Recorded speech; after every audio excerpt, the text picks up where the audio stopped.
Bueno, hola a todos. Vamos a empezar con la tercera parte de lo que va a ser cinética química.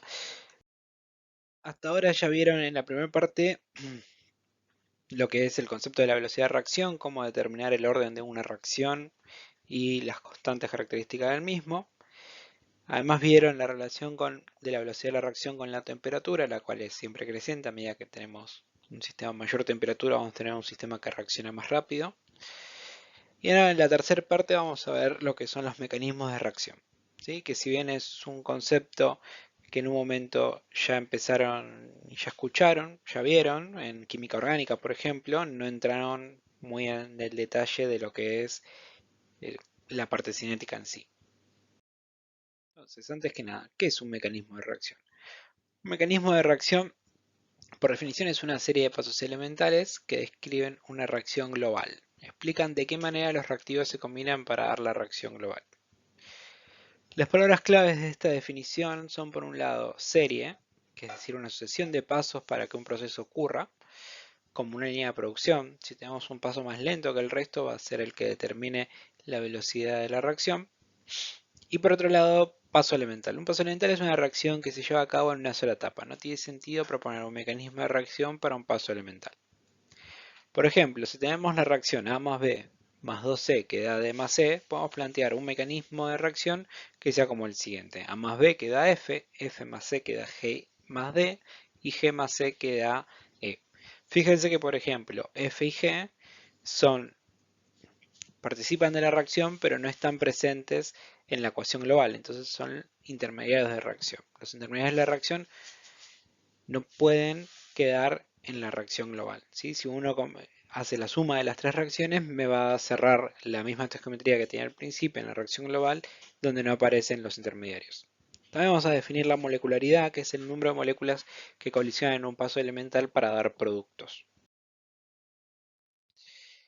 Además, para un paso elemental, la molecularidad es igual al orden de la reacción. Por ejemplo, un paso elemental de A que da productos es de primer orden, unimolecular, y la velocidad de la reacción se escribe como V igual a la constante cinética de reacción por la concentración del reactivo A.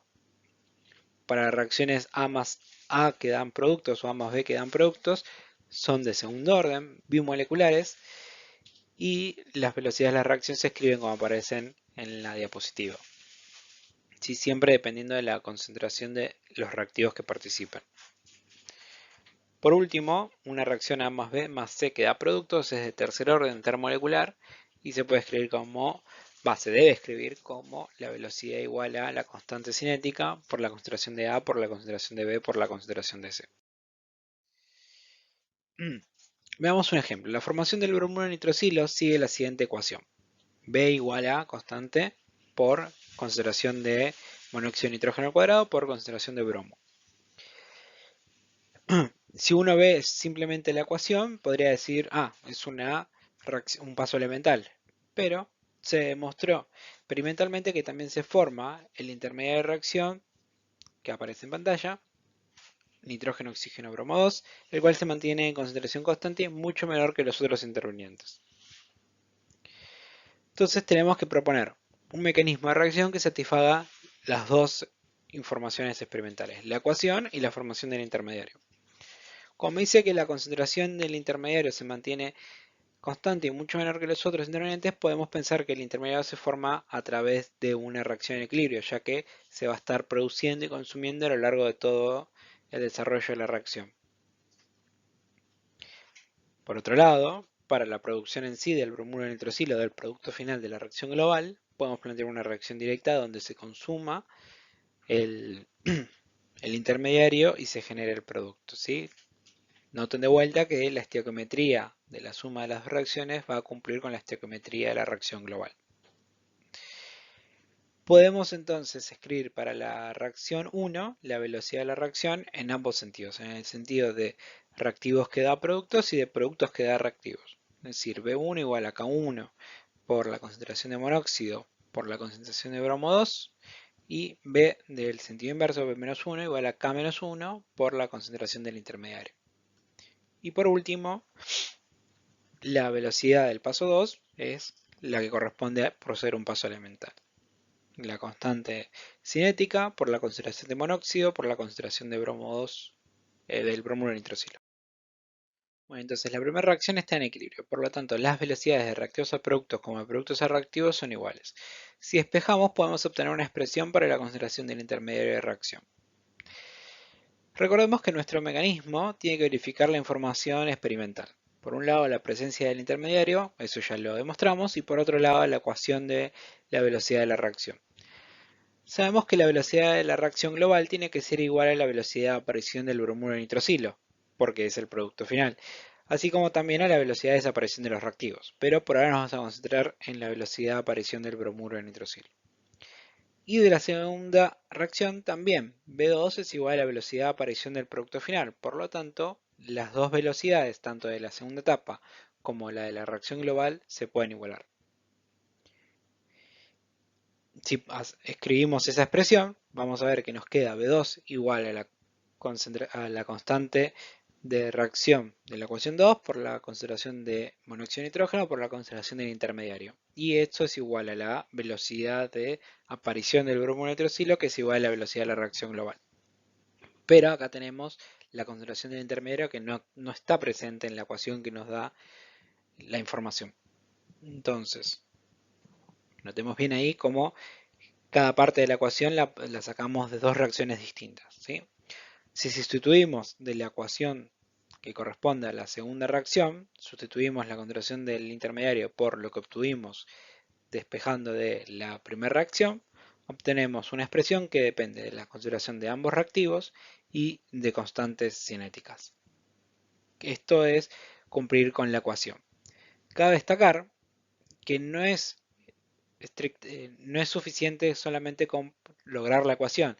También deberíamos determinar la forma de las curvas de cada reactivo y para eso es necesario realizar más ensayos experimentales y determinar que la forma de la concentración del intermediario como de los dos reactivos y del producto siguen a las ecuaciones que estamos proponiendo. Las reacciones se pueden llevar a cabo de distintas maneras. Pueden ser reacciones en paralelo, pueden ser reacciones en serie, pueden ser reacciones en equilibrio, así como otros modelos más. Nosotros vamos a ver algunos casos en particular para determinar cómo son los perfiles de concentración en cada uno de esos casos y así, si nosotros disponemos de información experimental, podemos determinar o escribir o proponer un mecanismo en función de esa información. Por ejemplo, si las reacciones son en paralelo, es decir, por ejemplo, una reacción que sea A que da B más C, yo podría escribirla como A que da B mediante una reacción y que A que da C mediante otra reacción. Dos pasos elementales que son dos reacciones directas.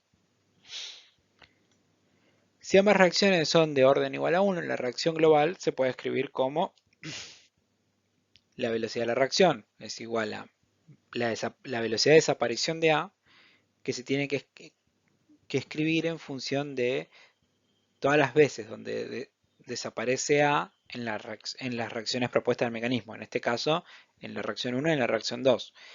K1 por A sería la velocidad de desaparición de A solamente por la reacción 1 y K2 por A sería la velocidad de desaparición de A por la reacción 2. Sacamos factor común, la concentración de A e integramos, ¿sí? Entre t igual 0 y t igual t, podemos obtener la siguiente expresión, que es como si fuese la de una reacción de orden 1. Lo mismo podríamos hacer planteando la velocidad de aparición de B y la velocidad de aparición de C. Como B y C solamente aparecen en la reacción 1 y 2, las expresiones son un poco más sencillas. De vuelta, integrando, logramos expresiones para la velocidad de formación de productos para reacciones de primer orden. Bien. También es interesante tener en cuenta que el cociente entre estas dos concentraciones nos va a dar la relación directa entre las velocidades de la reacción 1 y 2. Entonces, ¿cómo debería ser el perfil de velocidad de la reacción? Debería ser como las reacciones de orden igual a 1. Entonces, las concentraciones de B y C van a ser asintóticas hacia esos valores cuando se finalice la reacción. Bien. Entonces, si tenemos este tipo de perfil, nosotros podemos determinar o pensar que nuestro mecanismo va a estar propuesto o lo podemos proponer en función de reacciones en paralelo. Bien, el siguiente caso que vamos a estudiar son reacciones en serie. Por ejemplo, A queda B y B queda C. Acá lo que nos conviene es plantear todo en función de la concentración de B, que es el único que está en ambas reacciones. Entonces, si queremos plantear la velocidad de B con respecto a la velocidad de B, recuerden que es la derivada de la concentración de B con respecto al tiempo, tenemos que plantear todas las veces donde aparece B en ambas reacciones. Por ejemplo, en la primera reacción, en 1, aparece como producto, entonces va a ser positivo este signo acá. K1 por A es la velocidad de aparición de B. Por otro lado, en la segunda reacción, B se consume, entonces la velocidad de B en la reacción global va a estar determinada por la suma de K1 por A, la aparición de B, la resta de K2 por B, que es la desaparición de B. Por lo tanto, si reemplazamos acá la consideración de A como es un paso elemental y va a ser una reacción de orden 1, la vamos a reemplazar por su expresión en función de la concentración inicial y del tiempo. Y nos queda esta expresión de acá. Si resolvemos esta integral para la concentración de B, si tenemos la K2 distinta a la K1, distintas constantes cinéticas de reacción, entonces obtenemos las siguientes expresiones. Bien, estas expresiones vamos a ver que nos queda un poco distinto que antes. Vamos a ver que la concentración de A sí sigue el mismo paso, la concentración de C también. O va, no es el mismo paso porque primero no aparece, sino que empieza a aparecer después, pero la concentración de B llega hasta un valor máximo y luego baja, porque en el estado estacionario no debería aparecer ya que es intermediario. La información de la concentración máxima que llega a B y el tiempo máximo nos va a permitir también poder calcular las constantes de cada uno de los pasos por separado, lo cual también es útil para calcular la constante de la velocidad de la reacción global. Por último, podemos tener reacciones reversibles. A queda B. Bien, y recordemos que tenemos que plantear la velocidad en ambos sentidos, en el sentido directo y en el sentido inverso. También tengamos en cuenta que solo podemos plantear que las velocidades van a ser iguales en la situación de equilibrio, es decir, cuando la concentración de A y de B sean la que corresponden al estado de equilibrio.